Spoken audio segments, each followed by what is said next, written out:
वक्फ कानून के नाम पर देश में जहर घोला जा रहा है। एक सोची समझी साजिश के तहत मुस्लिम समुदाय को भड़काया जा रहा है और इसका मकसद साफ है, अराजकता फैलाओ, डर का माहौल बनाओ और वक्फ कानून को ढाल बनाकर देश की एकता पर चोट करो। लेकिन अब कट्टरपंथियों के मंसूबों पर उत्तर प्रदेश के सीएम योगी आदित्यनाथ ने करारा हमला बोला है। एक्शन मोड में आ चुके योगी अब ऐसे उकसावेबाजों की कमर तोड़ने के मूड में हैं और वो कैसे, इस सुपर एक्सक्लूसिव रिपोर्ट के जरिए आपको दिखाते हैं।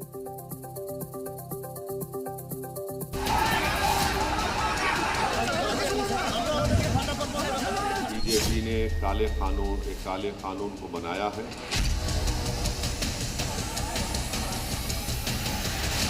इनका तो वोट बैंक समाप्त हो जाएगा, ये गुमराह करने की इनकी राजनीति हमेशा के लिए समाप्त हो जाएगी। वक्फ कानून के नाम पर देश में नफरत और हिंसा की जो आग भड़काई जा रही है, उसका काला सच अब सामने आ रहा है। कट्टरपंथी ताकतें, भड़काऊ मौलानाओं और सियासतदानों की मिलीभगत से मुसलमानों को गुमराह कर सड़कों पर उतारा जा रहा है। इसका सबसे खौफनाक मंजर पश्चिम बंगाल के मुर्शिदाबाद में देखने को मिला, जहां वक्फ कानून के खिलाफ प्रोटेस्ट ने दंगे का रूप ले लिया। उपद्रवियों ने जमकर आतंक मचाया, गाड़ियों को आग के हवाले किया और सबसे सनसनीखेज बात, 3 हिंदुओं को बेरहमी से मार डाला। ये सब सिर्फ एक मकसद के लिए हुआ, ताकि वक्फ कानून को वापस ले लिया जाए। लेकिन अब ये कट्टरपंथी ब्रिगेड सावधान हो जाए, क्योंकि उत्तर प्रदेश के मुख्यमंत्री योगी आदित्यनाथ ने इस नापाक साजिश को कुचलने का बीड़ा उठा लिया है। अब भड़काऊ भाईजान ओवैसी ने वक्फ बिल को काला कानून बताया, तो योगी ने सख्त लहजे में इसका जवाब दिया। बीजेपी और एनडीए के सपोर्टिंग पार्टीज, चाहे वो टीडीपी हो, जेडीयू की नीतीश कुमार हो, चंद्राबाबू नायडू हो, चिराग पासवान हो, जयंत चौधरी हो, मांझी साहब हो या फिर कुमारस्वामी हो, तो इनकी सपोर्ट से बीजेपी ने एक काले कानून को बनाया है। तो ये देश वही देश है जिस देश में वक्फ के नाम पर लाखों एकड़ लैंड कब्जे की गई है।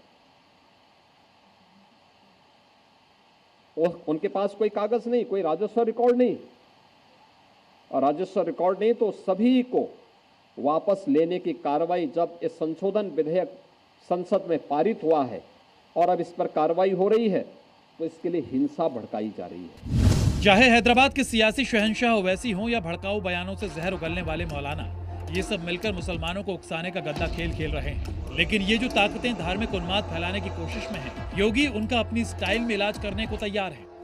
अपने रिलीजियस चैरिटेबल ऑर्गेनाइजेशन बनाने का इख्तियार मिलता है, उसको एडमिनिस्टर करने का इख्तियार मिलता है और मूवेबल और इमूवेबल प्रॉपर्टीज को हासिल करने का इख्तियार मिलता है।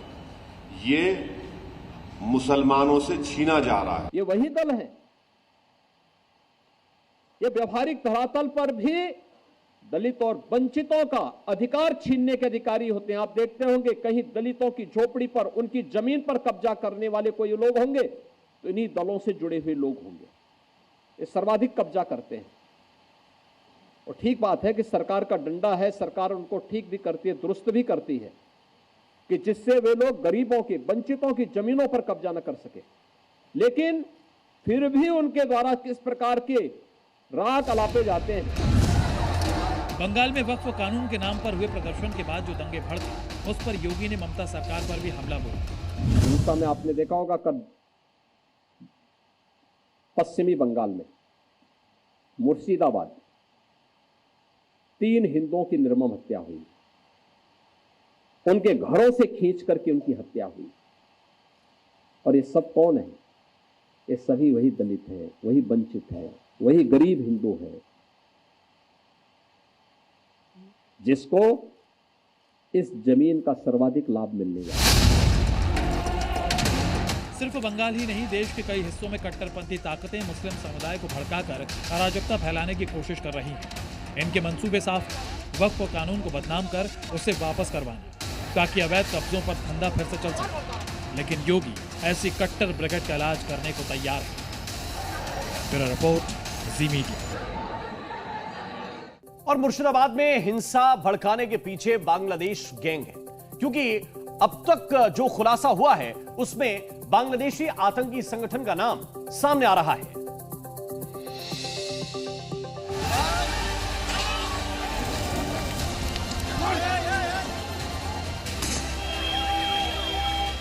बंगाल में जिस बात का डर था वही हो रहा है। मुर्शिदाबाद जल रहा है और उसकी तपिश पूरे हिंदुस्तान में महसूस की जा रही है। मुर्शिदाबाद में दंगाइयों ने बाइक, बस और एम्बुलेंस सब कुछ फूंक दिया और इतने से भी मन नहीं भरा तो पुलिस थाने और रेलवे ऑफिस में भी तोड़फोड़ और आगजनी की कोशिश की गई। हालात कुछ ऐसे बिगड़े कि मुर्शिदाबाद के धुलियान में 3 हिंदुओं को मौत के घाट उतार दिया गया। हालात पर काबू पाने के लिए मुर्शिदाबाद में चप्पे चप्पे पर अब सुरक्षा बलों की तैनाती कर दी गई है। ऐसे में सवाल उठता है कि इस अशांति के पीछे कौन है? ये विरोध प्रदर्शन क्या केवल वक्फ के खिलाफ है या इस हिंसक प्रदर्शन के पीछे बांग्लादेश के कट्टरपंथियों का कनेक्शन है?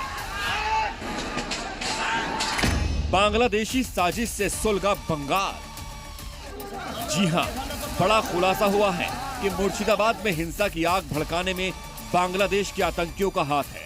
अब तक की जंग में जो खुलासा हुआ है उसके मुताबिक साजिश के तहत मुर्शिदाबाद में हिंसा भड़काई गई थी और हिंसा के पीछे बांग्लादेशी आतंकी संगठन हिजबुल तहरीरी का हाथ होने की आशंका है।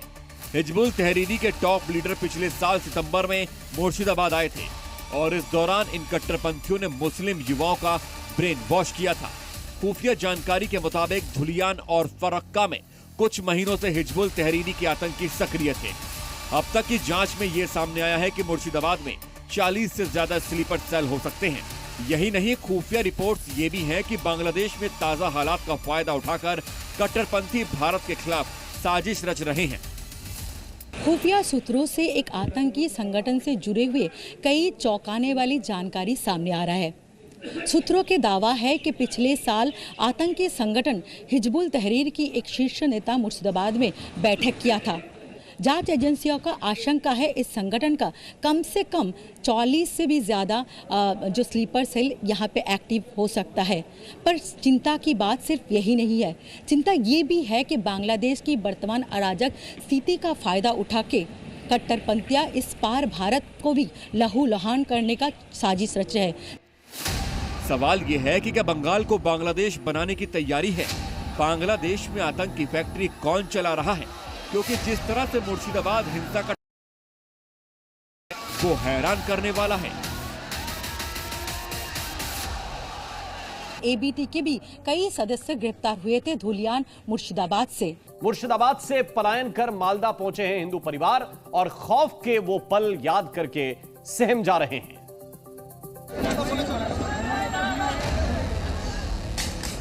जो मुसलमान आदमी है वो लोग हम लोग को मार रहे हैं, घर में आके आग लगा रहे हैं। इतना अत्याचार करेगा तो हम कैसे रहेंगे? जल रहा है बंगाल, मुर्शिदाबाद में हिंदू नहीं सेफ।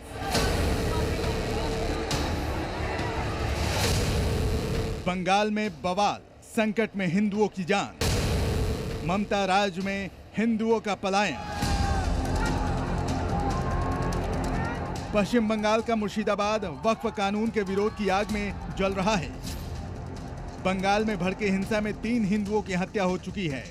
बंगाल पुलिस ने हिंसा फैलाने वाले 150 से ज्यादा लोगों को गिरफ्तार कर लिया है। सीएम ममता ने लोगों से शांत रहने और उकसावे में न आने की अपील की है, लेकिन बंगाल में ग्राउंड रिपोर्ट क्या है उसकी बानगी है ये तस्वीरें। मुर्शिदाबाद में फैली हिंसा के बाद हिंदू अपनी जान बचाकर भाग रहे हैं।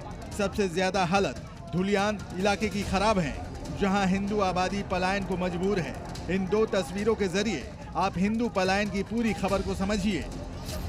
पहली तस्वीर में देखिए, लोग नाव पर सवार होकर नदी के जरिए मुर्शिदाबाद से भाग रहे हैं, क्योंकि हिंदुओं का कहना है कि मुर्शिदाबाद में उनकी जान को खतरा है।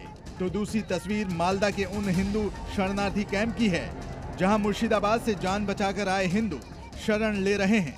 सबसे पहले मुर्शिदाबाद से जान बचाकर आए मालदा के हिंदुओं की जुबानी सुनिए पलायन का पूरा सच।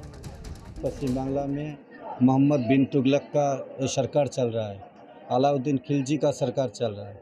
देखिए, सब हिंदू लोग शमशेरगंज से रात में वह नदी पार करके सब घर बार छोड़ के आया है।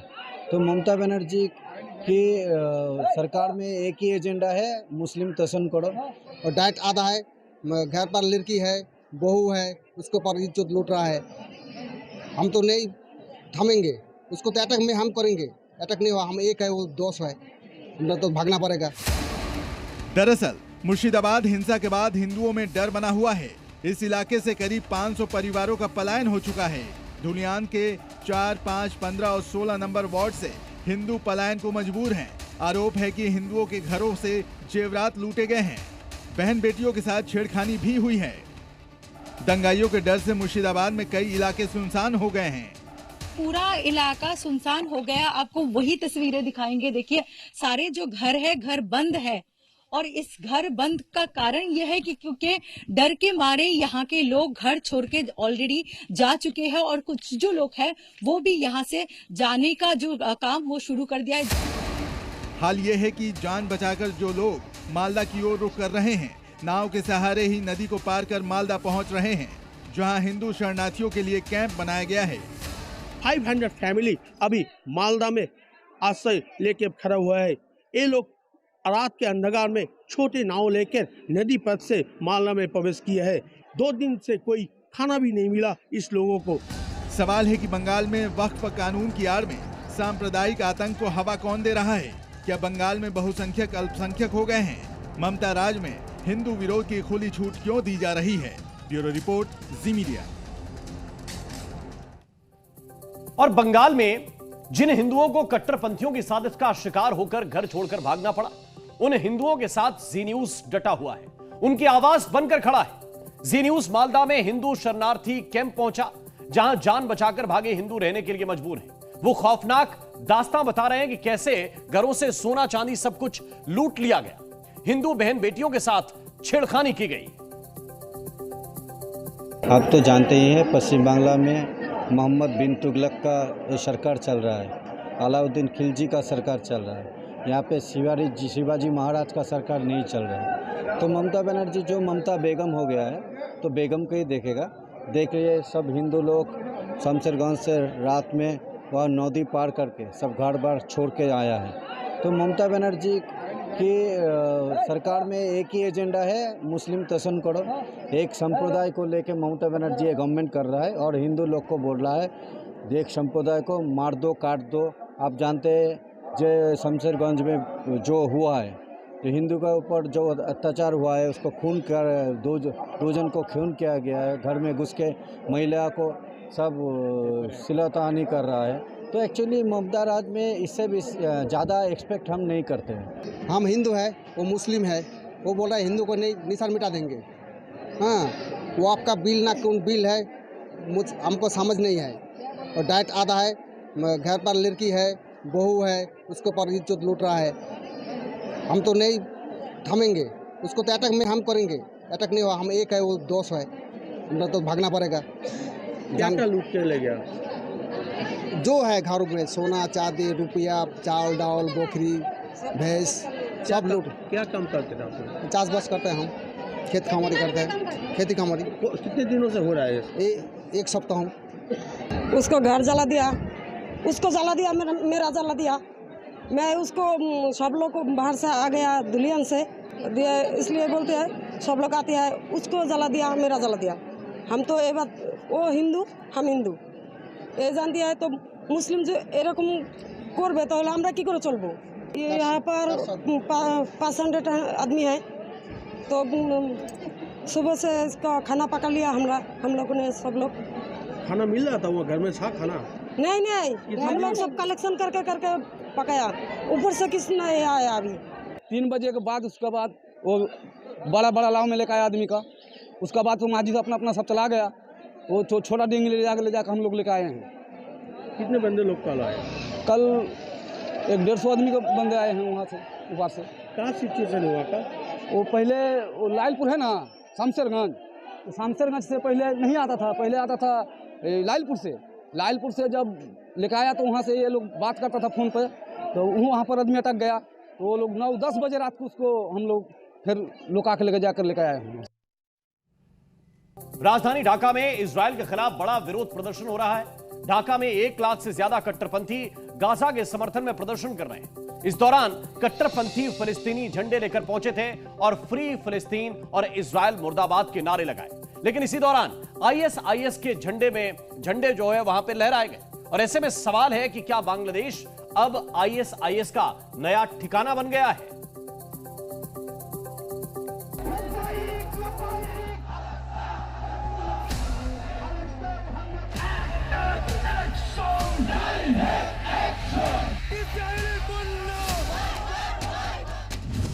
New battle of Dhaka, Gaza के लिए ऐलाने जंग।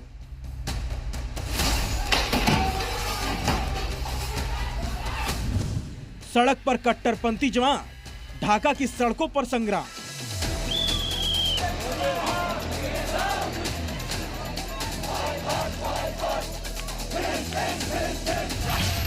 बांग्लादेश की राजधानी ढाका में इजराइल के खिलाफ सड़कों पर भारी विरोध प्रदर्शन हो रहा है।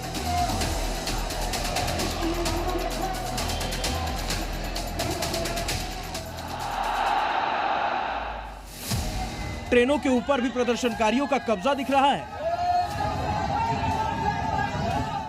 गाजा के समर्थन में लाखों की संख्या में प्रदर्शनकारी सड़कों पर उतरकर इजराइल का विरोध कर रहे हैं। 1 लाख की भीड़ सड़कों पर आ गई है। नेतन्याहू और ट्रंप के खिलाफ मोर्चा खोल दिया है। फिलिस्तीनी झंडे लेकर पहुंचे प्रदर्शनकारियों ने इस दौरान जमकर फ्री फिलिस्तीन और इजराइल मुर्दाबाद के नारे लगा रहे हैं। ढाका में हुई इस रैली में नेतन्याहू का भारी विरोध देखने को मिला और इजराइल के खिलाफ जिहाद का नारा लगाया गया।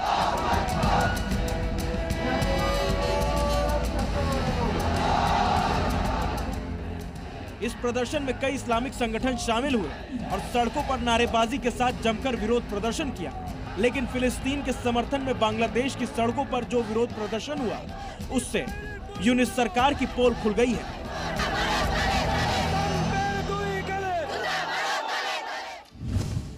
बांग्लादेश बना आईएसआईएस का नया ठिकाना।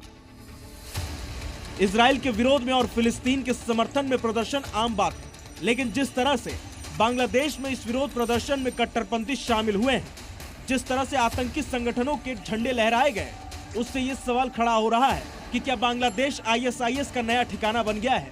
ये सवाल इसलिए क्योंकि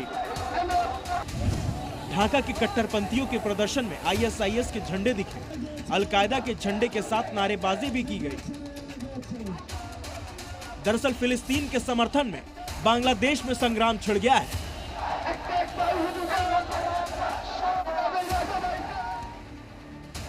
सड़क पर कट्टरपंथियों की फौज उतर चुकी है और इजराइल, अमेरिका और इनके सहयोगी देशों से जुड़ी कंपनियों के शोरूम में तोड़फोड़ कर रही है।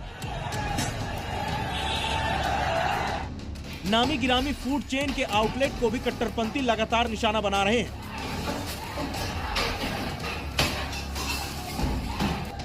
अब जरा इस तस्वीर को देखिए। कट्टरपंथियों ने जूते चप्पल के एक शोरूम में पहले तोड़फोड़ की और फिर पूरी दुकान को ही लूट लिया।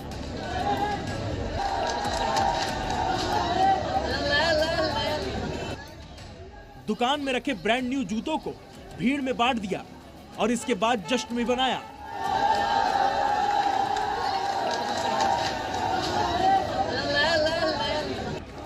ये तमाम तस्वीरें बताने के लिए काफी हैं कि बांग्लादेश में कानून नाम की चीज नहीं रही और कट्टरपंथियों के आगे यूनिस सरकार टोटल सरेंडर कर चुकी है। ब्यूरो रिपोर्ट, जी मीडिया। उत्तर प्रदेश का संभल एक बार फिर से सुर्खियों में और वजह है वक्फ के नाम पर चल रही कब्जे वाली नीति। संभल में विवादित जामा मस्जिद के बाद अब जनता शरीफ दरगाह के अवैध कब्जे का बड़ा खुलासा हुआ है और जांच में यह पता चला है कि दरगाह कमेटी वक्फ प्रॉपर्टी का निजी इस्तेमाल कर रही। उसने सरकारी जमीन पर कब्जा करके ईदगाह बना रखा है और जमीन कब्जा करने के इस खेल में सुन्नी वक्फ बोर्ड भी शामिल है। लेकिन शिकायत के बाद जैसे जैसे जांच आगे बढ़ रही है, वैसे वैसे ही सरकारी जमीन कब्जा करने वालों पर शिकंजा कसता जा रहा है। और अब योगी सरकार ने दरगाह कमेटी से वक्फ प्रॉपर्टी के कागज मांगे और अगर ये कागज नहीं दिखाए तो दरगाह कमेटी के अवैध कब्जे पर भी कार्रवाई हो सकती है।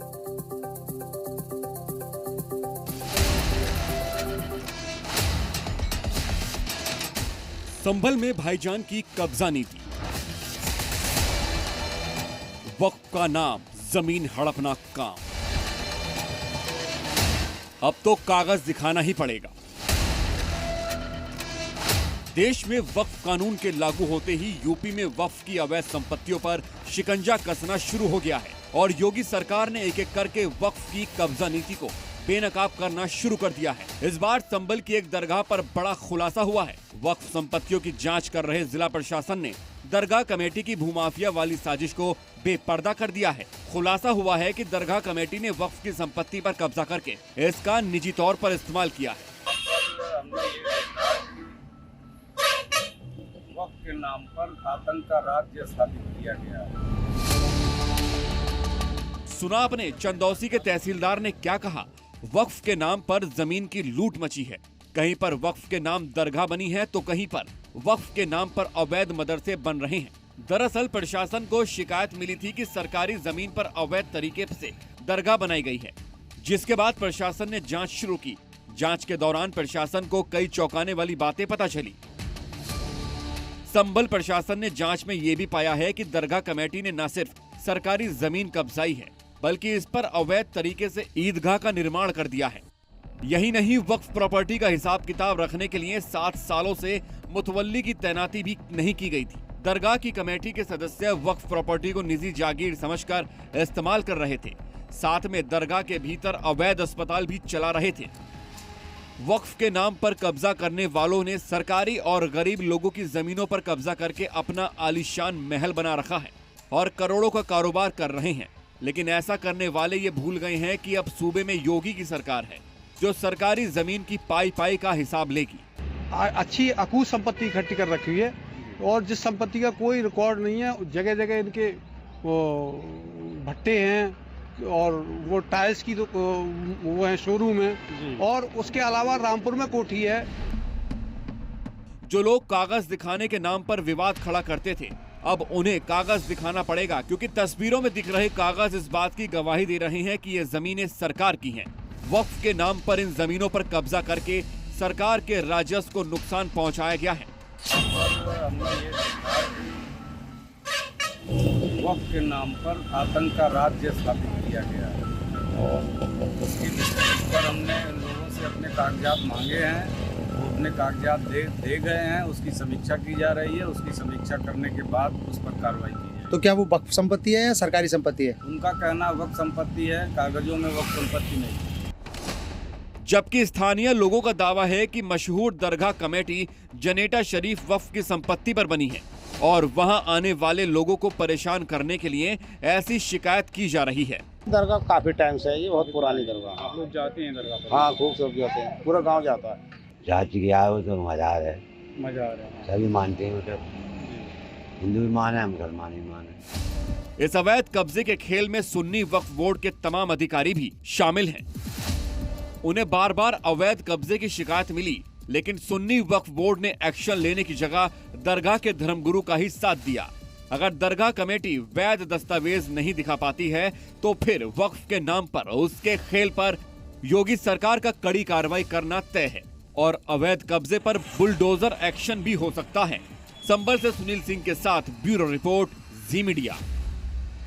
और देश की राजधानी दिल्ली में बदमाश पूरी तरह से बेखौफ दिख रहे हैं और लगातार राजधानी से अपराध की खबरें सामने आ रही हैं। आनंद विहार इलाके में पहले कारोबारी से 5 करोड़ की रंगदारी मांगी गई और फिर जब कारोबारी ने रंगदारी गैंग की डिमांड पूरी नहीं की तो फिर बदमाशों ने कारोबारी के घर पर 5 राउंड फायरिंग की। दिल्ली पुलिस अब रंगदारी गैंग को एक्सपोज करने में जुट गई है। दिल्ली में रंगदारी गैंग का आतंक लाए, 5 करोड़ नहीं दिए तो 5 राउंड फायरिंग। फायरिंग कांड का स्क्रिप्ट राइटर कौन? क्या दिल्ली में रंगदारी गैंग एक बार फिर से एक्टिव हो गया है? क्या फिरौती गैंग के निशाने पर दिल्ली के कारोबारी हैं? ये सवाल इसलिए क्योंकि दिल्ली में रंगदारी गैंग का आतंक बढ़ गया है। सबसे पहले आनंद विहार से आई इस तस्वीर को देखिए। पहली गोली, दूसरी गोली, तीसरी गोली, चौथी गोली और 5वीं गोली। राजधानी दिल्ली में दहशत फैलाने के लिए एक के बाद एक 5 राउंड फायरिंग की जाती है। राजधानी दिल्ली के उस इलाके में जिसे काफी वीवीआईपी माना जाता है, बिना किसी डर के बेखौफ होकर यहां गोलियां बरसाई जा रही हैं। जगह आनंद विहार दिल्ली, तारीख 8 अप्रैल 2025। वारदात कारोबारी के घर पर फायरिंग। ये तस्वीरें आनंद विहार के शांति विहार इलाके की है, जहां रंगदारी नहीं देने पर एक दवा कारोबारी के घर पर बदमाशों ने फायरिंग की। सबसे पहले इस सीसीटीवी की तस्वीर को देखिए। ये नकाबपोश आनंद विहार इलाके में एक घर के सामने आता है और फिर ताबड़तोड़ फायरिंग करने लग जाता है। तस्वीरों में देखिए, उस समय रोड पर लोगों की आवाजाही भी है, लेकिन बेखौफ होकर ये बदमाश कारोबारी के घर पर एक के बाद एक 4 राउंड फायरिंग करता है। 4 गोलियां बरसाने के बाद बदमाश आगे बढ़ता है और फिर से पिस्तौल में गोली भरता है। फिर से कारोबारी के घर को निशाना बनाकर फायरिंग करता है। दवा कारोबारी के घर पर 5 राउंड फायरिंग करने के बाद बदमाश आराम से वहां से फरार हो जाता है। जिस समय बदमाश गोलियां चला रहा था, उस समय दवा कारोबारी अपने घर में ही मौजूद थे। बदमाश की फायरिंग के बाद दवा कारोबारी के घर का बालकनी का शीशा टूट जाता है। दरअसल 20 मार्च की रात को विदेश के एक नंबर से कॉल आई थी।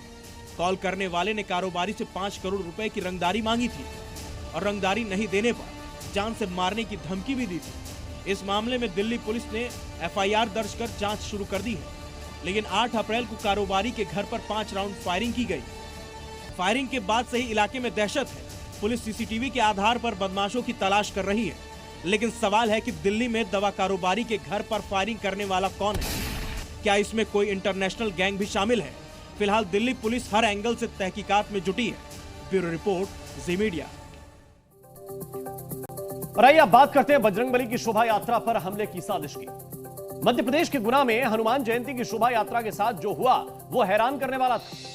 पथराव और अटैक से पहले के जो वीडियो सामने आए, उससे साफ हो रहा है कि शोभा यात्रा पर हमले की प्लानिंग पहले से थी। पुलिस को जो शिकायत मिली है उसमें चौंकाने वाले खुलासे और मास्टरमाइंड एक्सपोज हो गए हैं। कैसे साजिश की गई, विवाद की शुरुआत कैसे हुई और जुलूस पर हमला कैसे किया गया, देखिए इस रिपोर्ट में। जय श्री राम से भड़के शोभा यात्रा पर पथराव करने लगे। मध्य प्रदेश के गुना में हनुमान जन्मोत्सव पर शोभा यात्रा निकली। कर्नलगंज में मस्जिद के सामने से गुजर रही थी, तभी डीजे बजाने को लेकर विवाद हुआ। अचानक मस्जिद में पहले से मौजूद भीड़ पथराव करने लगती है। जुलूस पर अचानक अटैक से भगदड़ मच जाती है। FIR में दर्ज है कि जुलूस पर फायरिंग की गई। पथराव और हमले से मन नहीं भरा तो हनुमान का किरदार निभा रहे व्यक्ति को बेल्ट से पीटा गया। अब इस मामले में 4 से 5 नामजद और 15 से 20 अज्ञात के खिलाफ FIR दर्ज की गई है। FIR में जिन लोगों का जिक्र है उन पर संगीन आरोप लगे हैं। हत्या का प्रयास, पथराव, तोड़फोड़, दंगा मचाने जैसी संगीन धाराओं में मामला दर्ज किया गया है। जिन लोगों को नामजद किया गया है, पूरे बवाल को लेकर FIR में उनके खिलाफ खतरनाक खुलासे हुए हैं। कैसे उन्होंने अपने मंसूबों को अंजाम दिया। विक्की पठान मस्जिद के सामने डीजे बंद करने को कहा। विक्की पठान के लड़के आमीन पर आरोप है कि उसने रजत ग्वाल पर फायरिंग की। विक्की पठान, उसका बेटा आमीन खान, गुड्डू खान, तौफीक खान ने अपने 15 से 20 साथियों के साथ मिलकर जुलूस पर पथराव किया और लाठी डंडों से लैस होकर हमला किया। प्लानिंग थी उनकी कि जुलूस निकलेगा तो अब 12 बजाएंगे इनकी। हथियार पूरी ठेला भर के मस्जिदों में तलवारें गई थी। जांच करवाइए आप। जुलूस होने के बाद ही भाई साहब इतना जाम कर रखा था, इन्हें इधर ट्रॉली लगा दी, इधर ट्रॉली लगा दी, पूरी रोड जाम कर दी। जरा सी रोड है, बहुत निकलने में मुश्किल। पथराव, हमला और बवाल के बाद गुना में तनाव है, लेकिन सरकार एक्शन में है। FIR दर्ज हो गई है। अब इन पत्थरबाजों के अवैध कारनामों की जांच शुरू हो गई है। अवैध निर्माण का भी सर्वे जारी है। जल्द ही अब इन सारे मास्टरमाइंड पर बुलडोजर एक्शन देखने को मिल सकता है। और गब्बर ने गाली गलौज करी है और मुसलमानों को गाली बकी, पुलिस वालों को गाली बकी। उसके बाद अगर उधम होता है तो मुसलमान जिम्मेदार नहीं। उधम कर रहे, नारे लगा रहे थे। क्या नारे लगा रहे थे? हाँ, जय श्री राम। क्या नमाज हो रही थी अंदर? जय श्री राम में क्या दिक्कत है, लग जान देते। अरे तो आप भाई साहब नमाज हो रही थी। मस्जिद के बाहर की मैं आपको तस्वीर दिखाऊंगा तो मस्जिद के बाहर जो जीने पर आप देखेंगे तो टाइल्स के कुछ ऐसे टुकड़े आपको नजर आएंगे। ये तस्वीर आप देख लीजिए, ये नुकीले इस तरीके से टाइल्स के टुकड़े। ये ऊपर भी आप देखेंगे तो आपको छोटे छोटे ये आपको टुकड़े नजर आएंगे। अब थोड़े और आप आगे की तरफ आएंगे तो जो जुलूस में व्यक्ति थे वो कैसे देखिए अपनी जान बचाकर यहाँ से भागे हैं। ये उनके जूते चप्पल नजर आ रहे हैं। दंगे की साजिश पहले से थी। मस्जिद में भीड़ पहले से इकट्ठा थी। आरोपियों ने जुलूस पर हमले के साथ ही गाड़ियों में तोड़फोड़ भी की है। पूरे मामले पर सरकार शांति भंग करने, हंगामा मचाने और धार्मिक उन्माद मचाने वालों पर सख्त से सख्त एक्शन की बात कह रही है। जल्द ही इन दंगाइयों को बुलडोजर एक्शन तो झेलना ही पड़ सकता है, साथ ही हवालात की हवा भी खानी पड़ेगी। गुना से प्रमोद शर्मा की रिपोर्ट, जी मीडिया। पिछले कुछ दिनों में देश के अलग अलग इलाकों में जहां भी शोभा यात्रा, धार्मिक जुलूस या हिंदुओं की किसी भी जुलूस पर पथराव होता है तो मस्जिद या मदरसा कनेक्शन जरूर सामने आता है। चाहे वो संभल हो या इंदौर का महू या हनुमान जयंती पर गुना में हुआ ये वाला पथराव, सारे विवाद का हॉटस्पॉट मस्जिद ही है। कैसे, देखिए इस रिपोर्ट में। संभल, महू और अब गुना, पथराव का एक जैसा पैटर्न दिखा।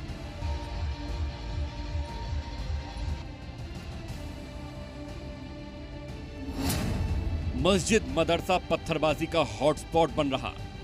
संभल में मस्जिद में सर्वे को लेकर पथराव हुआ, हिंसा हुई। पुलिस ने सही समय पर एक्शन नहीं लिया होता तो कई पुलिसकर्मी और सर्वे टीम के साथ कुछ भी हो सकता था। फिलहाल अब संभल में माहौल बदल गया है। इंदौर के महू में भी पत्थरबाजी का कुछ ऐसा ही पैटर्न दिखा था।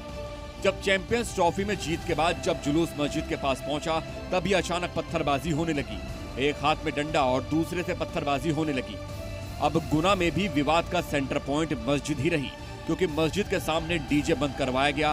भीड़ अटैक के लिए मस्जिद में पहले से ही तैयार बैठी थी। एफआईआर में आपने लिखा है कि इन्होंने दंगे की पहले से साजिश रचा। बिल्कुल प्लानिंग पहले से थी। क्यों थी?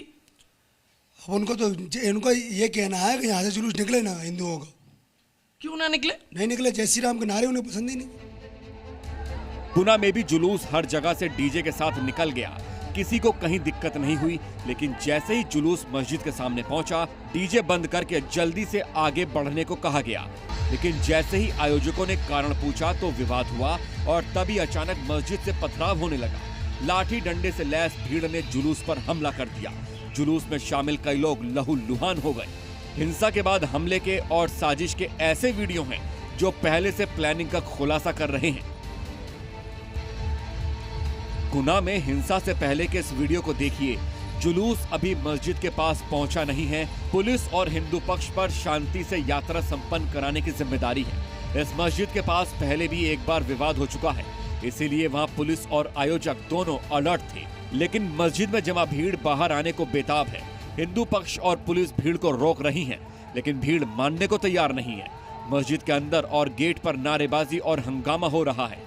जैसे ही यात्रा मस्जिद के सामने पहुंचती है, गेट पर मौजूद भीड़ नारेबाजी करने लगती है। पुलिस को अलर्ट होने के बावजूद मस्जिद से निकला एक शख्स यात्रा के पीछे जाता है और हमला कर देता है।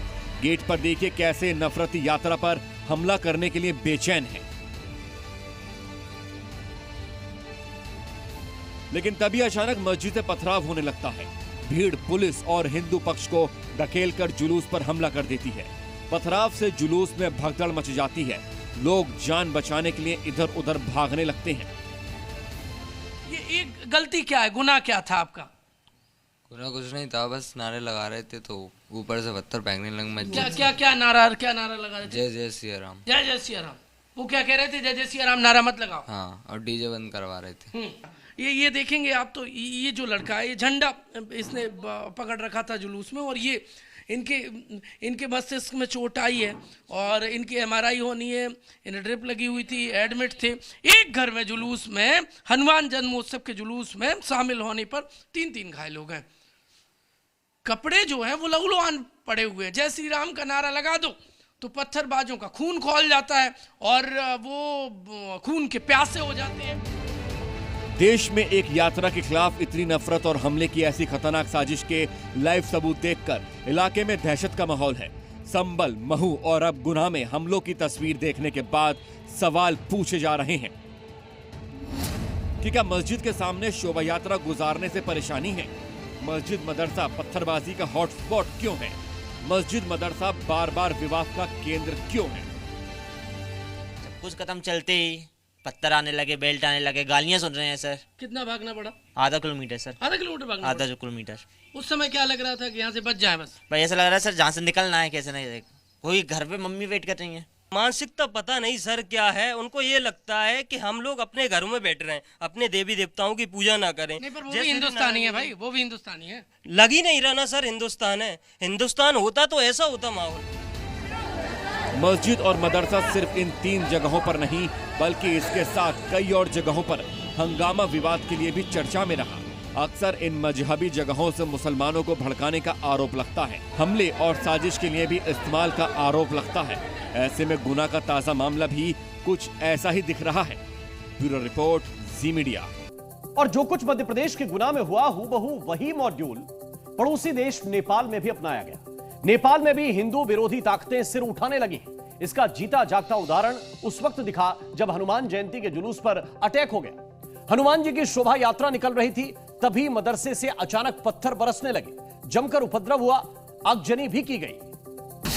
नेपाल में हनुमान भक्तों पर पथराव, हनुमान भक्तों पर जिहादी पत्थर, शोभा यात्रा में भारी बवाल, शोभा यात्रा पर नफरती पत्थर, सड़क पर आगजनी, तोड़फोड़ करते उपद्रवी। नेपाल में हनुमान भक्तों पर उपद्रवियों ने पथराव कर दिया। शोभा यात्रा के दौरान छतों से पथराव किया गया।